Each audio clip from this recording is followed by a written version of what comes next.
Hi, my name is Marian Hermanson, and together with my husband Ian Hayes, we run bestgolfinstruction.com. Today I'd like to talk to you about why golf ball positioning is crucial for your game. Muscle memory is probably the most important component when you learn to play golf. When you look at a swing, there are so many different things to watch out for. How you hold your hips, your shoulders, your feet, your hands, how all the different components work together so you create a good swing.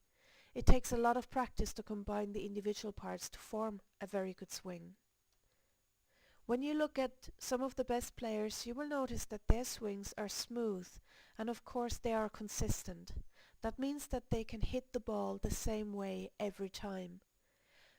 You will find that on the golf course even average players occasionally manage to hit a fantastic pro-like golf shot. The problem is they can't really repeat it every time.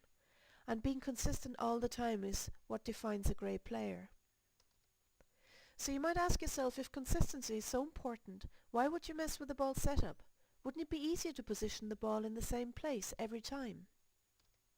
There are of course reasons for different ball positions. One of the reasons has to do with the length of the club.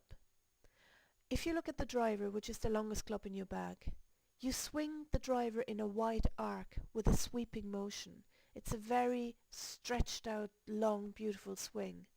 Irons, on the other hand, they hit the ball in a downward motion, less of a smooth arc, and more like a downward blow. In fact, hitting down on the ball will impart spin, which is something that all golfers aim to do.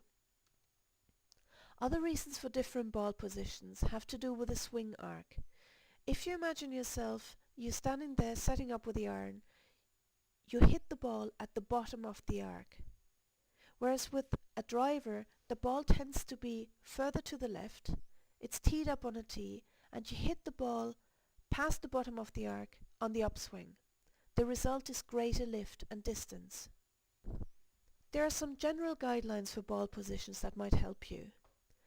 If you use your driver and fairway wood, you position the ball in line with your left toe.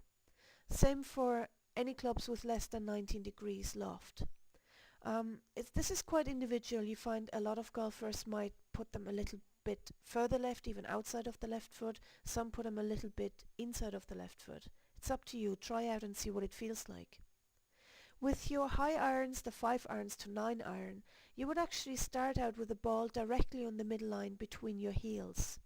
Some players put the 9 iron even a little bit to the right of the middle line, so a bit more back in your stance. If you look at the low irons, the 2 iron to 4 iron, you would actually, if you look at the middle line, you would move the ball forward in your stance to the left by maybe 1 ball width per iron. The same thing applies to woods and hybrids with more than 21 degree loft. So how do you know when you've got it right? You will actually know. If you listen to the sound of impact, it makes the most satisfying clunk when you hit it right. On top of it, you feel no discomfort, you have no sore wrists or aching back, nothing will hurt, it just feels really good. And above all, if you look at your ball, it will fly true and far.